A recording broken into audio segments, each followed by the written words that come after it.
Hello friends, welcome to our channel Jharkhand परीक्षा students. आज के इस वीडियो लेक्चर में हम लोग 3 से 5 अगस्त तक के करंट अफेयर्स को स्टडी करने वाले हैं और अंत में मैं आपसे 2 क्विज क्वेश्चंस भी पूछने जा रहा हूं, जिसका आंसर आपको कमेंट बॉक्स में करना है। पहला क्विज क्वेश्चन तो आपका झारखंड करंट अफेयर्स से ही रिलेटेड होगा और दूसरा क्विज क्वेश्चन आपका झारखंड जीएस से रिलेटेड होगा। तो आंसर जरूर करें, इससे आपका रेगुलर बेसिस पर रिविज़न होते रहेगा। देखिए, डेली बेसिस पर जो है झारखंड से रिलेटेड करंट अफेयर्स नहीं बन पा रहा है, इसीलिए 1 या 2 या 3 दिन का मैं कंबाइन करके आप तक करंट अफेयर्स पहुंचा रहा हूं। ऐसे तो अगर मान लीजिए जो न्यूज़ टाइप का रहता है उसे तो हम लोग करंट अफेयर्स में नहीं गिन सकते ना, एग्जाम में जो इम्पोर्टेंट हो। और आपका अभी एज सच कोई इंपॉर्टेंट इवेंट्स भी नहीं हुआ है तो अभी न्यूज़ नहीं आ पा रहा है। ठीक है, चलिए, आप सभी को पता ही होगा कि जो टेंटेटिव डेट है जेपीएससी का 12 सितंबर को अनाउंस किया गया है। देखिए, बहुत लोग इसमें भी कमेंट कर रहे थे, कल मैं देख रहा था कि सर ये तो अभी टेंटेटिव है ना, क्या गारंटी है। देखिए, आप कभी भी किसी भी एग्ज़ाम का नोटिफिकेशन पढ़िएगा ना, आप चाहे बैंकिंग का नोटिफिकेशन पढ़ लीजिए, चाहे जो एग्ज़ाम एसएससी कंडक्ट कराती है सेंट्रल लेवल में, चाहे आप एनटीपीसी का ही पढ़ लीजिए, उसमें ना कन्फर्म डेट करके एज सच कुछ नहीं होता है। हमेशा जो भी आपका ऑर्गेनाइजिंग बॉडी रहती है वो हमेशा टेंटेटिव डेट ही लिखती है अपने पीडीएफ में। इसीलिए अगर इसने 12 तारीख अनाउंस किया है, अगर ऐसे आपका तीसरा लहर वाला कुछ ऐसा नहीं आता है तो आप मोस्ट प्रोबेबली आप ये मान के चलें कि 12 तारीख को ये एग्ज़ाम ले लेगा। इसीलिए आपको तैयारी रखनी है। दूसरी बात हो गया, जो करंट अफेयर्स मैंने जो होल्ड में रखा था ना, मैंने क्वेश्चन नंबर 50 तक तो करा ही दिया था और उसके बाद जो बचा हुआ आपका टॉप 500 में वो मैं आज से शुरू हो जाएगा। आपको रेगुलर बेसिस पे करंट अफेयर्स मिलते रहेगा और जो भी एक्स्ट्रा मैं आपको अपलोड करूंगा आप उसे देखिएगा। आप एग्ज़ाम में योजना और करंट अफेयर्स का जो टॉपिक है इससे आपका एक भी क्वेश्चन नहीं छूटेगा, इसकी गारंटी मैं आपको देता हूँ। ठीक है, लेकिन आपको चैनल से जुड़े रहना होगा और वीडियोस को देखना पड़ेगा। चलिए, एक पॉजिटिव नोट के साथ हम लोग स्टार्ट करते हैं आज का वीडियो लेक्चर। पहला क्वेश्चन है, टोक्यो ओलंपिक में देश का प्रतिनिधित्व कर रही दीपिका कुमारी, निक्की प्रधान और सलीमा टेटे को कितने लाख रुपए बतौर सम्मान राशि प्रदान किए गए हैं। तो ये दो जो है हॉकी में रिप्रेजेंटेशंस है और सलीमा टेटे का खेल तो क्या बोले, बेहतरीन खेल है। कल मैं आपका सेमीफाइनल मैच देख रहा था, इन्होंने क्या डिफेंडिंग की है, एकदम लाजवाब। मन खुश हो जाएगा आपका इनका खेल देखकर। बस बैड लक था कि इंडिया हार गई सेमीफाइनल, बट फिर भी अभी ब्रॉन्ज की आस है। ठीक है, चलिए, दीपिका कुमारी तो आप सभी को पता ही होगा, मैंने अलग से जो है वो तीरंदाजी और हॉकी पर भी वीडियो डाला हुआ है, नहीं देखा है तो उसे भी देख लीजिए कि कौन रिप्रेजेंटेशन अभी तक कितने कितने हुए हैं ओलंपिक में। ये सब इंपॉर्टेंट क्वेश्चंस फ्रेम किया जा सकता है। तो ये जो है आपको जो है 5-5 लाख रुपए इन्हें सम्मान राशि के तौर पर दिया गया है। ये फोटो हो गई उस सेरेमनी की। और एक जो खेल नीति है ना, उस खेल नीति का भी मैंने आपको अच्छे से समझाया हुआ है कि अगर कोई गोल्ड मेडल जीतता है ओलंपिक में तब कितना दिया जाना है, सिल्वर मेडल कितना है। तो खेल नीति हो गया और औद्योगिक नीति हो गया, ये सबको तो छोड़ना ही नहीं है। टूरिज्म नीति और टूरिज्म पॉलिसी हो गया, नेक्सल पॉलिसी हो गया, ये सबको। ठीक है ना।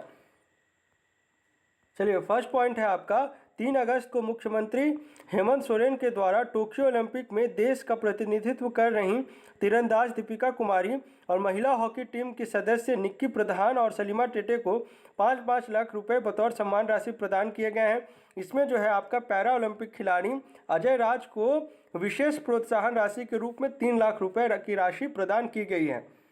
चलिए, थोड़ा सा रिकैप करा देता हूँ। गोल्ड मेडल अगर जीतता खेल नीति के अनुसार जो है वो मैंने आपको याद करने का ट्रिक भी बताया था, 2-1-75।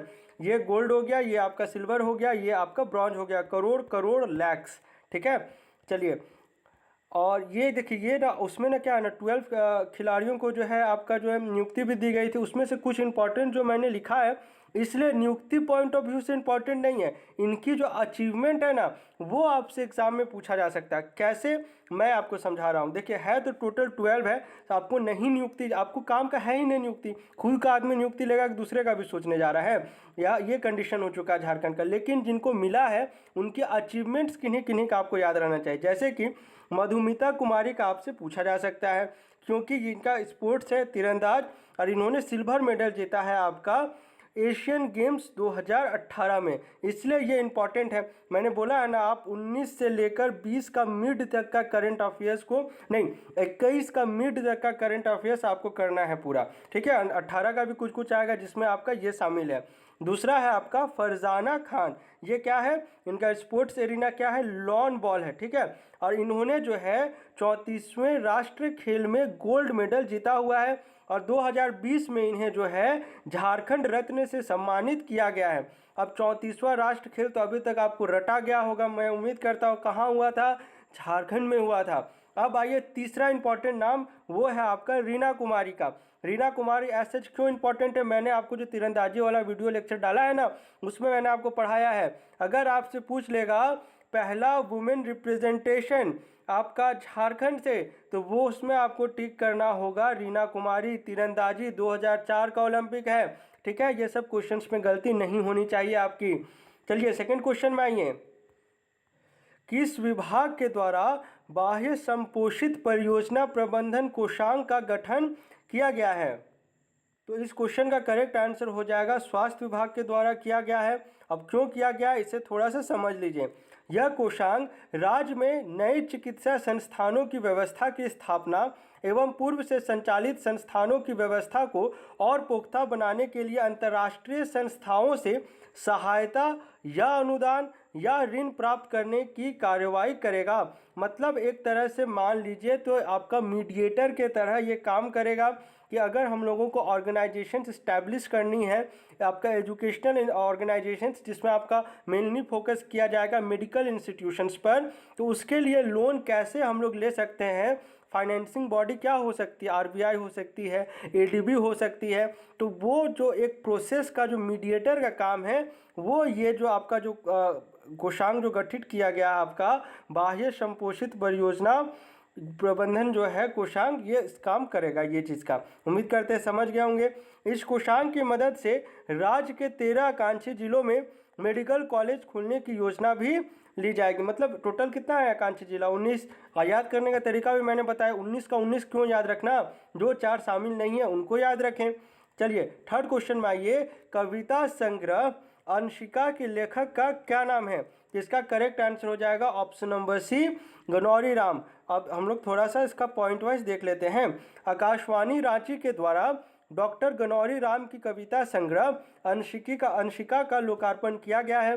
इस कविता संग्रह की कई कविताएं मातृभूमि और मातृभाषा से प्रेम को दर्शाती हैं। तो दो चीज़ इंपॉर्टेंट है, कहाँ किया गया, किनके द्वारा किया गया, लेखक का नाम क्या है और बुक का क्या नाम, बुक क्या है, कविता संग्रह है। चलिए फोर्थ क्वेश्चन में आइए, इससे आप थोड़ा सा इंपॉर्टेंट वाले कैटेगरी में मार्क करेंगे। देखिए अभी वाला जो करंट अफेयर्स हो रहा है ना, अगस्त वाला बहुत लोग सोच रहे होंगे कि सर हम लोग तो जेपीएससी का करेंगे तो अगस्त वाला नहीं देखेंगे। यहीं पर आप मार खा जाइएगा, क्योंकि आने वाला टाइम में आपका तो अभी जो नियोजन नीति ये सब बन रहा है, आप कमिंग दिसंबर या फिर जनवरी फरवरी में आप जो एग्ज़ाम एक्सपेक्ट कर सकते हैं, जिसमें आपका बहुत सारे एग्ज़ाम उत्पाद विभाग का हो गया, आपका जेएसएससी का हो गया, दरोगा का हो गया, पुलिस एसआई का हो गया, ये सब आप एक्सपेक्ट कर सकते हैं। अगर आप अभी से रेगुलर होंगे तो उस समय एज सच आपको करंट अफेयर्स के लिए ज़्यादा प्रॉब्लम नहीं होगा। इसीलिए देखते चलिए, आपको लंबा खेलना है, समझ रहे हैं ना, लंबा खेलने के लिए टिके रहना पिच में बहुत ज़रूरी होता है। चलिए आपका इस क्वेश्चन का जो ये क्वेश्चन जो है आपका जशन परियोजना से रिलेटेड है। अब ये जशन जो है ना एक्चुअली में एक्रोनिम है। पहले इसका उद्देश्य समझ लीजिए, उद्देश्य क्या है, गर्भवती एवं बच्चों के स्वास्थ्य पर फोकस करना। दूसरा है कुपोषण और एनीमिया की दर में कमी लाना। ये मैंने आपको बहुत बार पढ़ाया हुआ है। कुपोषण का जब मैंने आपको एसडीजी पढ़ाया था ना, उसमें जो फैमिली गोल्स नहीं, छठा एसडीजी गोल्स जो था जिसमें स्वास्थ्य पर चर्चा की गई थी, उसमें मैंने आपको कुपोषण और एनीमिया का बताया था। तो कुपोषण में झारखंड का बहुत ही खराब स्थान है, और वहीं आपका एनीमिया, ये सब में लास्ट में आता है झारखंड। अगर जिला पूछ लेगा तो जिला में आपको पश्चिमी सिंहभूम टिक करना है, और कैसे याद करना वो भी मैंने आपको सिखाया हुआ है। आप एग्जाम्पल से ही समझे ना। देखिए इस बार बजट में भी आपका आ गया था फोर्टिफाइड चावल परियोजना, मैंने आपको बार बार पढ़ाया है। इसको कहाँ लागू करना है आपका, इसको लागू करना है आपका चाकुलिया प्रखंड में और धालबूमगढ़ जिला में। ये आपका जो सिंहभूम वाला एरियाज हो गया, जहाँ पर आपका एनीमिया ज़्यादा है दर, जहाँ पर वहाँ पर इसे अप्लाई किया जाएगा। अप्लाई क्यों किया जाएगा, एनीमिया क्योंकि फोर्टिफाइड आयरन है। एनीमिया क्या मतलब होता है, आयरन की कमी हो जाना। ये खास करके जो है ग्रामीण महिलाओं या लड़कियों में ये देखा जा रहा है अभी, तो वहीं पे लागू होगा। इस प्रकार से रिलेट करके चीज़ों को पढ़ा जाता है। ठीक है, अब हम लोग थोड़ा सा जो है जशन परियोजना पर डिटेल में चर्चा करेंगे क्योंकि इम्पॉर्टेंट है ये आपका। अभी जैसे हम लोग ये पढ़ रहे हैं ना, जब हम लोग बजट 22 पढ़ेंगे उस समय ये चीज़ आपका आएगा, सेम चीज़ रिपीट होगा, तब आपको बजट और ये जो है एज कुछ नया और ये नहीं लगेगा कि 60 पेज का बजट आ गया या 400 पेज का इकोनॉमिक सर्वे आ गया। अभी से पढ़ते चलेंगे तो यही सब तो आपका इकोनॉमिक सर्वे और बजट का सारांश बनने जा रहा है। चलिए इसका फुल फॉर्म पहले समझ लीजिए आप। फुल फॉर्म है आपका joint action for sustainable health and nutrition Jharkhand, ये है जशन। ठीक है, जशन से आप वो खुशी वाला जशन से नहीं याद रखेंगे, ये एक एक्चुअली में एक्रोनिम या एब्रिविएशन कह लीजिए, ये चीज़ है।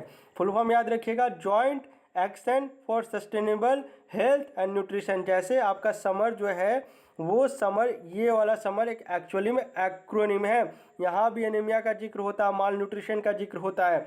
चलिए फर्स्ट पॉइंट है, झारखंड में स्वास्थ्य एवं पोषण की स्थिति में सुधार लाने के लिए ग्रामीण विकास विभाग के सचिव डॉक्टर मनीष रंजन, ये नाम सुना है, सभी ने पढ़ा होगा, आपने भी पढ़ा है, मैंने भी पढ़ा है, ये इन्हीं के द्वारा लिखित पुस्तक है जो हम लोग पढ़ते हैं। इनके द्वारा जशन परियोजना जो कि आपका joint action for sustainable health and nutrition, sustainable का मतलब समझ रहे हैं ना, सतत विकास, जशन का ऑनलाइन शुभारंभ किया गया है। ज़रूरत क्यों पड़ी भाई, ये मैंने आपको समझा दिया है, क्योंकि कुपोषण एनीमिया जो है झारखंड में सबसे बड़ी समस्या अब भी है और इसे टैकल करने के लिए आपका वेरियस स्टेप्स लिए जा रहे हैं, जिसमें आपका फोर्टिफाइड आयरन चावल परियोजना हो गया, उसके बाद आपका पोषण 2.0 का अभियान हो गया, फिर गुरुजी किचन योजना होगा, ये सब बहुत बार मैंने आपको पढ़ाया हुआ है। पार्टिसिपेटिंग बॉडीज़ तो JSLPS तो होगा ही। JSLPS का फुल फॉर्म क्या होता है, Jharkhand state livelihood promotional society. अब थोड़ा सा इसका जो है समरी वो समझ लीजिए। जशन परियोजना भविष्य में स्वास्थ्य पोषण एवं स्वास्थ्य व्यवहार के क्षेत्र में अपनी पहचान स्थापित करेगा। इस पहल के जरिए स्वास्थ्य पोषण पर महिलाओं के द्वारा होने वाले अनावश्यक खर्च पर लगाम लग सकेगा, यानी फिजूल के खर्चबाजी पे हम लोग कंट्रोल कर सकते हैं। ये जशन परियोजना दीनदयाल अंत्योदय योजना राष्ट्र, यहाँ पर जो है आपका कॉमा लगेगा, राष्ट्र ग्रामीण आजीविका मिशन JSLPS जो मैंने आपको पढ़ाया कि इनोवेशन फंड के तहत स्पेशल प्रोजेक्ट के रूप में राज्य में चालू किया जाएगा, यानी फंक्शनल होगा। इसके जरिए 14 जिले, राज्य के 14 जिलों के 31 प्रखंडों में कुपोषण एवं स्वास्थ्य की स्थिति में सुधार के लिए मिशन मोड में काम किया जाएगा। चलिए यहाँ आगे से पढ़ने से पहले एक चीज़ बता दें, यहाँ 14 जिला क्यों है, कुछ क्लिक कर रहा है माइंड में आपका। मैंने आपको बात, जब हम लोग मड़ुआ मिशन पढ़ रहे थे या फिर आपका जो ये क्या था आपका, हाँ ये पोषण वाला जो गुरुजी किचन हम लोग पढ़ रहे थे, उसमें आपको 14 जिला क्यों लिखा हुआ मिला, या फिर आप सोलर सिंचाई वाला जब मैं कुसुम परियोजना आपको पढ़ा रहा था उसमें भी 14 जिला मिला, क्यों मिला, सब अर्बन डिस्ट्रिक्ट्स हैं ये, ठीक है, शेड्यूल्ड एरियाज में काउंट होते हैं। कहीं कहीं पे अब आपको 15, एक इंक्लूजन और है लेकिन वो थोड़ा सा डिबेटेबल है, लेकिन 14 तो है ही, ये कन्फर्म है, इसलिए जो है यहाँ पर भी 14 यहाँ पर जिक्र किया गया है। इस पहल के जरिए गर्भवती एवं बच्चों के स्वास्थ्य पर विशेष फोकस किया जाएगा, यानी स्पेशल प्रायोरिटाइजेशन यहाँ पर है, प्राइवेटाइजेशन नहीं, प्रायोरिटी। चलिए ये तो इजी क्वेश्चन था। झारखंड के किस जिले में झारखंड हाईकोर्ट के सर्किट बेंच या खंडपीठ का निर्माण किया जाएगा, ऑब्वियसली दुमका में ही किया जाएगा ना, रांची तो है ही, तो कैपिटल दूसरा कौन सा है, दुमका। झारखंड के किस स्थान पर शाह शुजा ने अपनी राजधानी स्थापित की थी, ये भी आसान क्वेश्चन था, राजमहल। आप सभी ने करेक्ट आंसर किया, कॉन्ग्रेचुलेशंस।